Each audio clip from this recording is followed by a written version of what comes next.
Hi, viewers. So welcome back to part two of the conversation with Cardvoyant Kris, my sister, and we are going to be talking about some politics now. And this is part two of our conversation. And so welcome. Welcome. Yeah, I had talked to about two things, and one of them I mentioned on the channel, one of them I didn't. Both of them I'm like, it's for entertainment purposes only. Don't come and get me because I don't know. But one of them was that I saw Putin really having a difficult time, and that it's almost like he wouldn't be able to do exactly what he did last time because he's going to be fighting for his own life in his own country. It's his own political survival. So I saw that for him. And then Benjamin Netanyahu, I saw, I don't know how to say this. Let me just say, I saw a planning of an attempt to get him out of the way. Let me just put it that way. I don't want to put it, but that's what I saw. So I feel like there's something going on with something about planning with him being removed or gone quickly. So, so I saw that, and then I think that was those the only. Did we look at something else?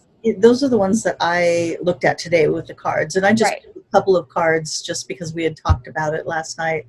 Right. And the Putin one to me was so interesting because it was this Cups card. It was so fun with this scene of it's this very nostalgic scene, and it's the one child or grandparent or one figure giving like a flower to the other figure. It's very giving flowers. It's kind of bucolic scene, it's like this beautiful nostalgic scene, and it even feels kind of like you said, kind of old Russian-y. So that was one of the cards, and I got this distinct feeling that there is going to be a movement, and you got this right away when I said same thing. This old Russia feel of this need and this desire and this push to go back to that. Right. To go back to this time that wasn't about dictators or oligarchs pretending to be democratic, and this move to going back to this better time. And it was actually a time, and I can't quite pinpoint it. I was telling him I'm not sure if it was immediately after World War II, which it might have been, or earlier than that. But this feeling of there was such hope at that time that Russia was emerging, or USSR or whatever it was at that time, emerging as a power, as someone who was looked at as good instead of evil, because after they really defeated the Nazis in that part of the world, there was such good feelings between all of the allies, and it was lost when these powers came into being, and it was just such a missed opportunity. And I just felt like there's just going to be this push to go back to that. However it comes about for Putin, it's not good for him because he doesn't stand for any of that. But that it will come about. That's what it felt like it was coming about, and that part of this whole lockdown, shutdown thing is part of that, because first of all, there's so much going wrong in Russia right now. There's so much deception, and there's the virus is so prolific, and they're just in a lot of ways it's here, but amplified, very much amplified. So it's going to be a disaster, I think, for their leadership going forward. But also you have all these people who are locked down just like we are, and it's making you reassess what you support and what you don't support, and what you love and what you don't love, and what you're willing to put up with. The people, my son lived in Russia for a while, and he's actually married to someone who's Russian, and they're separated right now because of the pandemic. It's a long story with visas and stuff like that, but right now, but I remember him talking about the last election that they had, and how the the polls have like free food and there's bands and stuff, and people go and they vote, but they're under no illusion about what's happening. The Right. people understand that their vote means nothing, but it's something that you do because you're supposed to do, and maybe someday it will mean something. But I think that so often we think, oh, the Russian people are just duped and they don't know what's going on, and or they support Putin, whatever. And it's not true at all. Right. It's very much like here. There are people who, there we wouldn't want to be thought of as most of us wouldn't want to be thought of as people who don't know what's going on, or they're duped, or they follow someone blindly, Right. and sometimes violently. We wouldn't want that to be, that's who we all are. We wouldn't want that Right. thought of that way. And Well, that's why like right now, we don't want people to think that we're Trump. I mean, people know that we're, that's exactly it. And some people are, yeah. but that's exactly the same way there. And in all countries, people Yeah. are, and in every place in the world are people who are very aware of the shift that's happening and trying to Right. do these things that sort of bring it forward. Right. So that was what I got for Putin. And you've sort of seen, as you said, similar things. Yeah, and as we were sitting here, I thought, if it can't help Trump the way that he did before, and there is a Joe Biden that comes in, you think about the heavy, heavy sanctions that are going to be put on Russia, because they'll be paying for what happened here, because it's all going to come out. I just see when Trump goes, I just see like just information coming out just over and over, just all these horrible things. It just like it never stops. Just all these things they got away with while he was in there, these conversations, Khashoggi stuff about him. I just see all of this stuff just coming out, and it's going to be a lot about Russia. And I just think if he's still there, I think that the sanctions are going to be horrible for him, especially for his oligarch friends. And I think that, and if he can't do anything for them, what good is he? They're all a bunch of, that's true, self-serving people. Yeah. So, So anyway. And then Netanyahu, the cards that I got for him, and they were two major arcana cards in the 2-card reading, and one was the Justice card and one was the Hierophant card. And I told Kim that I felt like justice, in whatever form that takes, is going to meet him head on, and he is going to sort of get his just desserts one way or the other. I mean, he's already been like indicted on corruption charges, and there are so many things. He's very much like Trump in that, and even Putin in that, there's so much that you don't know. Right. People suspect or think he may have been involved in, but you don't really know. Well, and nobody wants him there. It's like, what's wrong with these people? Get out. We don't want you there. It's like his people don't even want him there. It's like, get out. Yeah. Yes. Or like Trump, it's like, get out already. Nobody wants you. Nobody wants you. These people in power. It's incredible, like with Trump, he didn't even win the popular vote. I know. I know. It's insane. But yeah, so I feel like this justice is going to be served as far as he's concerned. I would say sooner than later. I feel like this year, or within the next 12 months, I should say. But then that Hierophant card, I really feel like, because the Hierophant card is this sort of religious figure, and I feel like the person who comes in, who replaces him, and not interim, but like long term. So I don't know if there's like an interim person in between, but the person who comes in and takes control of the country is very religious. And that's not something that's been true of the leaders of Israel, despite it being, the Jewish state.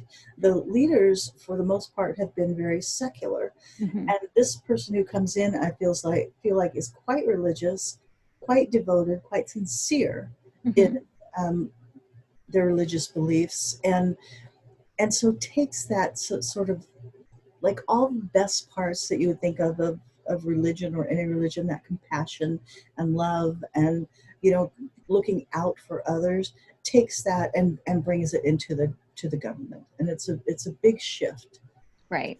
for Israel. But that's And kind when you talked about him, I could see a person. I said to Kristen before we got on that I saw a younger man, seemed like kind of like an Obama or like a Trudeau, where they had like a lot of charisma and they were very well liked. You know, they were also very nice people. They were just very like kind people. Had a really good nature about them that people really responded to. So yeah, of that's what I saw. such a nice thing for that region, you know. Yes. It's just such a Yeah. change and such a great thing. So yeah.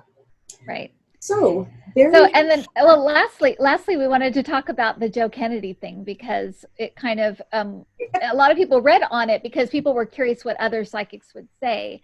right. And some said, yeah, they kind of saw the same thing. And some people said not, maybe later, but not now. And they had different takes on it. But we were talking again, and I said to Kris, because she said that she never saw Joe Biden getting to the finish line, but she saw a younger man, Joe Kennedy, right, kind of coming in and saving the day. And people And were kind of upset that I said that. And right. And people were like, well, people were like, well, how's that going to happen? Because we already had the I'm just what I said. right. But I said to Kristen, because I was thinking about Joe Biden, because I also feel like he's going to leave early on, whether it's before his term or right after his term. It's going to be early. Yeah. And I do feel like it might be health related thing. But a scenario that could happen is that Joe Biden picks his VP, and when he steps down, his VP moves into that slot, and then she picks Joe Kennedy as her vice president, and that's how he gets. That's kind of how It's a possible way for it to happen. Right. And so that is a scenario that feels kind of right, and I feel like that could happen. I also think. Do you have any idea who he might pick for his VP? Do you have any ideas? I mean, just not necessarily from like the cards or anything, and I haven't. Yeah. But I kind of should. But you know, just the people that have been mentioned. Uh-huh. I don't know if it's anybody that we're thinking of. Do you feel that way? Or do you feel like it's one of the, I mean, because the people I always hear about are Elizabeth Warren, Stacey Abrams, Klobuchar, and Kamala Harris. Right. And I don't know. I don't know. I know who I think intellectually who I would pick. Right. Who he would be more likely to pick. But because if I went with that, I would just say Harris is kind of who I would think that he would kind of pick. I think that I think intuitively I feel like you named the people that I feel like they're looking at and leaning towards. I feel like at this point he's leaning towards either Stacey Abrams or Kamala Harris. Mm-hmm. But intellectually, I think Kamala Harris would be a better pick, not because Stacey, she couldn't, she couldn't do the job, but she's been a senator, she has experience, but also she could be easily replaced, I think, in California, because California is so Democratic. She'd probably be replaced no problem with the Democrat. Whereas the other senators, they could, Elizabeth Warren, we don't really know. Klobuchar, we don't really know. They're in, maybe we're not really sure if they could be replaced with a Democrat. And I feel like the Senate, we're going to take the Senate, but I do feel like it's going to be like a lot closer than the House. The House will be like no problem, but the Senate will be close, but I do think we'll take it. Yeah, I hope so. I kind of feel that way too. I mean, I feel, So yeah, there's all kinds of political reasons where I could see that Harris would be a good choice, that where she's from, the part of the country too. And, there's just all kinds of stuff.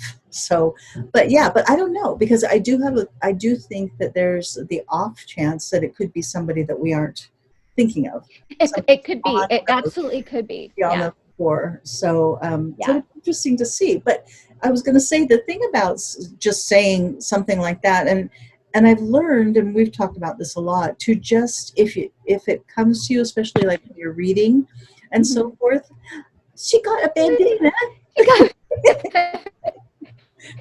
She got her nails clipped today, so she got a bandana for being a good girl, and she likes it. Like she likes dressing up and stuff. Clearly, she's just being noisy, so I just picked her up. Hello, it's Lucy. Anyway, sorry. Go ahead. No, I was just going to say that the thing about that we've talked about in readings is that when you have an impression, even if it's kind of out of left field, you just go with it. I mean, you really need to. Right. And that's what I did that day when you were asking, when we were talking about it, and not knowing at all how it could come about. I just out there, and also not knowing timing, because like you just mentioned, I've never felt like Joe Biden like gets there, like is like on the, like we could actually vote for him, but timing is such a weird thing. You know, that could be more in relation to a second term, like you said. Right. So I was, when people were saying, oh, not this election, but maybe it'll be Kennedy in 4 years or 8 years. Right. It didn't feel that way to me, but I'm very open to it, because time is just such a weird thing to try and deal with. So it is, and I feel like too, this season in particular, this campaign season, is going to be so weird. Nothing's going to be normal. The conventions aren't going to be normal. The way this, so who exactly? Everything seems very topsy-turvy and kind of like this. I know Trump's going. I know we're going to take the House. I know we're going to take the Senate. Again, you have to go with it. If you feel it, you've got to go. You've got to go with it. It feels like, and you can tell me if this rings true at all to you, it feels almost to me like the Democrats run a campaign, and that the Republicans are just crazy town. It's not like even an orchestrated campaign. It's just vitriol and accusations and stuff. And meanwhile, the Democrats are running this campaign in a rather traditional sense, but like you said, with all this, but they're having to deal with the craziness. But it feels like the GOP can't even sort of orchestrate a traditional campaign because well, first of all, they would fail miserably, and so it's just a matter of all these things that they put out there. I don't think there'll be any debates. I don't think there'll be, anything that's traditional. Right. And yet and through that, the Democrats will be seen as, if nothing else, sane. Yes. So, well, and I understand, and having these leadership qualities. Right. There's, for most of us, we're getting pretty tired of having no leadership. Right. And, I also intuitively felt that I don't know who is running his campaign. It feels like a woman. I'm not sure if it is a woman, but whoever it is, they're very sharp. They know what they're doing, and they have a plan. They have planned this out. So I feel like whoever is running his campaign is really good. That's good. I don't know who it is. I'll have to get off and find out who it is. But intuitively, it felt like they know what they're doing. They have a plan. They get it. They know what to do. Thank goodness somebody does. Yeah, exactly. Well, good. Well, okay. Thanks, Intuitive viewers. Thanks for hanging out with us. And I am at intuitiveview@gmail.com. If you want to be on the waiting list, or if you want to find out more about classes, just put classes in the description. And if you're looking for a reading now and you need it within the next little while or soon, please get in touch with Kris at cardvoyant.com. And she's an excellent. I highly recommend her. She's read for me for years, and for Cassie, our family. So please look her up, and we'll talk to you next time. Bye.